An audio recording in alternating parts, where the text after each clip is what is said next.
आठवीं के स्टूडेंट जो आपका हिंदी का पेपर होने वाला है, तो फाइनली हम आपका हिंदी का 29 मार्च का पेपर लेके आ चुके हैं। और साथ ही जो आपका हिंदी का पेपर है वो आपका पूर्णांक 60 नंबर का रहने वाला है और इसमें टोटल आपके 24 क्वेश्चन पूछने वाले हैं। तो स्टूडेंट्स, आपका जो हिंदी का पेपर है इसमें आपको कुछ जानकारी फिल करनी पड़ेगी, जैसा कि आपको इसमें आपका रोल नंबर भरना पड़ेगा। यहाँ एक तो लाइक और शेयर ठोक दीजिए, महाकाल का दबा के लाइक और शेयर ठोक दीजिए।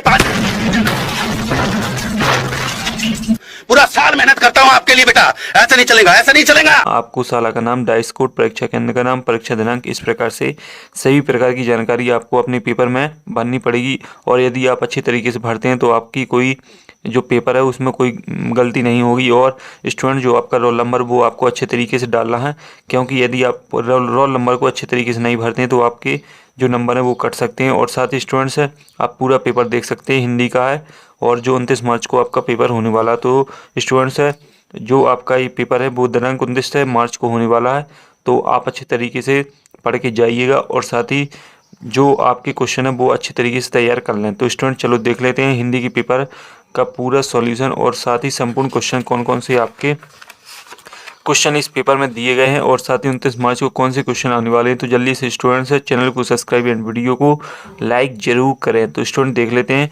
तो जो स्टूडेंट्स, आपका पहला क्वेश्चन है वो आपका बहुविकल्पीय क्वेश्चन रहेगा और आपका निर्देशित दी गई सूचना के आधार पर प्रश्नों के उत्तर में से सही विकल्प चुनकर लिखिए। तो आपको चित्र दिया जाएगा, इसी चित्र में से आपको जो नीचे दिए गए क्वेश्चन है उसके आपको आंसर देना है। तो चलो देख लेते हैं पहला क्वेश्चन। तो पहला है आपका, पेड़ हमें क्या प्रदान करते हैं। तो जो आपका चित्र है वो आपका पेड़ के बारे में दिया गया है। तो आपको पेड़ क्या प्रदान करते हैं, आपको 4 विकल्प देखने को मिलेंगे: ऑक्सीजन, लकड़ी, सभी, फल, मेवा। तो इसमें जो आपका राइट आंसर रहेगा वो आपका सभी हो जाएगा। तो सभी पर आपका राइट आंसर लगाना और इसे लिखने के लिए आपको यहाँ पर देखने को मिलेगा। तो यहाँ पर आपको सभी लिख देना है। और इसके बाद है आपका दूसरा है आपका, चित्र में किसका महत्व दर्शाया गया है। जीवन बचाओ का, प्रदूषण का, वृक्षारोपण का और कारखानों का। तो इसमें आपका जो राइट आंसर हो जाएगा वो आपका हो जाएगा वृक्षारोपण। तो वृक्षारोपण यहाँ आपको लिख देना है। इसके बाद है आपका तीसरा, अगर एक पेड़ लगाओगे तब वे हमारे काम आएंगे, यह नारा किस विषय पर लिखा है। पेड़ काटो अभियान पर, पेड़ लगाओ अभियान पर, पर्यावरण संरक्षण पर, खाओगा दोनों पर। तो स्टूडेंट्स, आपका जे और बी और सी कथन आपका सही रहेगा। तो इसमें आपका राइट आंसर डी हो जाएगा। इसके बाद है आपका, तो स्टूडेंट्स इसके बाद चौथा क्वेश्चन है, पर्यावरण को बेहतर किस प्रकार बनाया जा सकता है। पेड़ काटकर, पेड़ लगाकर, सड़क बनाकर, वाहन चलाकर। तो इसमें आपका जो राइट आंसर है वो आपका बी हो जाएगा, पेड़ लगाकर आपका राइट आंसर हो जाएगा। तो यहाँ आपको लिख लेना है पेड़ लगाकर। इसके बाद आपका पांचवा, चित्र में वृक्षों को अन्य किस नाम से पुकारा गया है। तो जो आपका चित्र दिया गया है उसमें आपको वृक्ष को किस नाम से पुकारा गया है ये बताना है। सोना के नाम से, मोना, चांदी, आबादी। तो इसमें जो आपका राइट आंसर है वो आपका सोना हो जाएगा। तो इसमें आपको सोना लिख लेना है यहाँ पर। इसके बाद बढ़ते हैं आगे। तो आपके आता है गद्यांश, जो कि आपका 5 नंबर का रहेगा। निम्नलिखित गद्यांश को पढ़कर नीचे दिए गए प्रश्न के उत्तर सही विकल्प चुनकर लिखिए। तो आपको गद्यांश को पहले अच्छे तरीके से पढ़ लेना और इसी में से आपको जो नीचे क्वेश्चन आपके दिए गए हैं उसके आपको आंसर मिल जाएंगे। तो आपका पहला है, सज्जन व्यक्ति किसकी भलाई के लिए काम करता है। तो स्टूडेंट्स यहाँ देख लें, सज्जन व्यक्ति सबके हित की बात करता है, भले की रुचि उसकी, भले की सबकी भले की बात करता है। तो इसमें आपका राइट आंसर हो जाएगा सी। तो सी में आपको टिक कर लेना है, यानी यहाँ पर आपको सबकी लिख देना है। इसके बाद है आपका 7वां क्वेश्चन। तो जो आपका 7वां क्वेश्चन है वो क्या है, असफल शब्द में उपसर्ग है। तो उपसर्ग स्टूडेंट्स आगे जोड़ी जाती है, तो इसलिए असफल में उपसर्ग क्या होगा, उपसर्ग होगा आपका ए में आंसर अस हो जाएगा।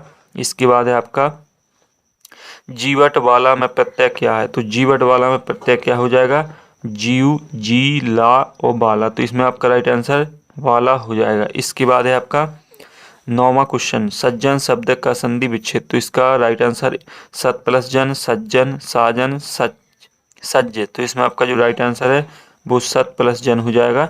और इसके बाद है आपका 10वां, पहाड़ टूटना मुहावरे का अर्थ है, बड़ी विपत्ति आना, पहाड़ का टूट जाना, पहाड़ से गिरना, पहाड़ को तोड़ना। तो इसमें आपका राइट आंसर रहेगा बड़ी विपत्ति आना।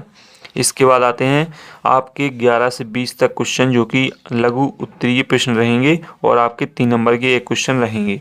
तो आपका जो पहला क्वेश्चन है, निम्नलिखित पंक्तियों का भाव स्पष्ट कीजिए। तो इसमें आपको नीचे पंक्ति दी जाएगी और इसमें आपको उत्तर लिख देना है, इसका भाव स्पष्ट कर देना है। तो आपका 3 नंबर का क्वेश्चन है 11वां। इसके बाद है आपका 12वां क्वेश्चन, साहसी जननी किसे कहा गया है और क्यों। तो स्टूडेंट इसका आपको राइट आंसर दे देना है, साहसी जननी किसे कहा गया है और क्यों। तो इसमें आपको यहाँ आंसर लिख देना है और आपके पेपर में इसी प्रकार की आपको लिखने के लिए जगह देखने को मिलेगी। और जो आपका 13वां मुंडा आंदोलन पर प्रथम स्वतंत्र संग्राम आंदोलन का क्या प्रभाव पड़ा। तो 3 नंबर का क्वेश्चन है, आपको आसानी से आंसर दे देना है। और साथ ही इसके बाद है धन पाकर अभियान क्यों नहीं करना चाहिए। तो 3 नंबर का क्वेश्चन है और इसका भी आपको आंसर यहाँ तक लिख देना है। और स्टूडेंट्स आपको केवल छोटे क्वेश्चन को ज़्यादा पढ़ना, क्योंकि छोटे क्वेश्चन आपके आने वाले हैं क्वेश्चन पेपर में, क्योंकि बड़े क्वेश्चन आपके पेपर में नहीं आते हैं और नहीं पूछे जा रहे हैं। केवल 3 नंबर तक आपके क्वेश्चन पूछे जा रहे हैं। इसके बाद लंदन में गांधी जी ने अपनी मां को दिए वचनों का पालन कैसे किया। तो इसे का अभी आपको आंसर लिख देना है, इसका सॉल्यूशन मैं आपको दे दूंगा। और साथ ही इसके बाद रैदास की भक्ति किस भाव की है, उदाहरण सहित समझाइए। तो आपको इसका भी आंसर यहाँ तक लिख देना है, आपको रिक्त स्थान देखने को मिलेगा। इसके बाद है आपका 7वां, लता जी को समूचे राष्ट्र की गायिका क्यों कहा जाता है। 3 नंबर का क्वेश्चन है, तो आपको यहाँ तक इसका राइट आंसर लिख देना है। इसके बाद है आपका उपसर्ग की परिभाषा लिखते हुए उदाहरण देकर समझाइए। तो आपको जो तीसरा क्वेश्चन है उसमें आपको उस उपसर्ग की परिभाषा लिख देना है और आपको एक उदाहरण लिख देना। तो मैं आपको बता दें, उपसर्ग आगे जोड़ी जाती है शब्द की और इसका उदाहरण आपको एक पेश कर देना है। तो इस प्रकार से आपका जो है 17वां क्वेश्चन हो जाता है। इसके बाद 18वां क्वेश्चन हो जाता है। इसके बाद आपका 19वां क्वेश्चन आता है। तो 19वां क्वेश्चन आपका है, कोयल की प्रशंसा क्यों की जाती है। 3 नंबर का क्वेश्चन है, तो आपको कोयल की प्रशंसा क्यों की जाती है, इसका आंसर आपको यहाँ तक लिख देना है रिक्त स्थान में, जो कि आपको खाली जगह देखने को मिलेगी।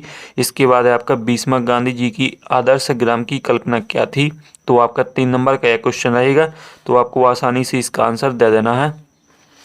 और इसके बाद बात करते हैं आपके अगले क्वेश्चंस की, जो कि आपका 21 से 24 तक आपके दीर्घवृत्तीय प्रश्न रहेंगे और साथ ही 5 नंबर का आपका क्वेश्चन रहेगा। तो इसमें आपको लिखना है, पहला क्वेश्चन आपका, आत्मविश्वास के बल पर व्यक्ति जीवन में सब कुछ प्राप्त कर सकता है, कथन का भाव व्यक्त कीजिए। तो आपको यहाँ से यहाँ तक आंसर लिख देना है और इसका सॉल्यूशन आपको मैं दे दूंगा। इसके बाद है, परीक्षा में सफलता प्राप्त करने पर मित्र को बधाई पत्र। तो आपको बधाई पत्र और एप्लीकेशन दोनों तैयार कर लेना है। 5 नंबर का क्वेश्चन रहेगा आपका, तो आपको मित्र को बधाई पत्र लिख देना है। और साथ ही स्टूडेंट्स अब बढ़ते हैं आगे। तो जो आपका अगला क्वेश्चन है 23वां, रसों की परिभाषा देते हुए 4 रसों के नाम उनके स्थायी भाव लिखिए।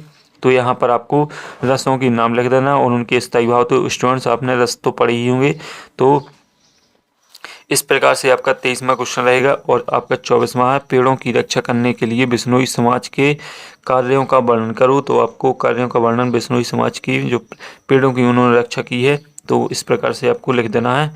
और साथ ही स्टूडेंट्स आपके 4 क्वेश्चन 5 नंबर के रहेंगे, 24 है, इसके बाद 23 और साथ ही 21 और 22 आपके 5-5 नंबर के क्वेश्चन रहेंगे। तो स्टूडेंट्स है आपका पूरा पेपर हो जाता है और मैंने आपको पूरा पेपर करवा दिया है और इसका सॉल्यूशन टेलीग्राम चैनल पर डला है, तो जाकर आप देख सकते हैं। और साथ ही स्टूडेंट्स आपका हिंदी का 29 मार्च को जो पेपर है वो मैंने आपको करवा दिया है। तो अगले वीडियो में फिर मिलते हैं, तब तक के लिए आप सभी स्टूडेंट्स को जय हिंद।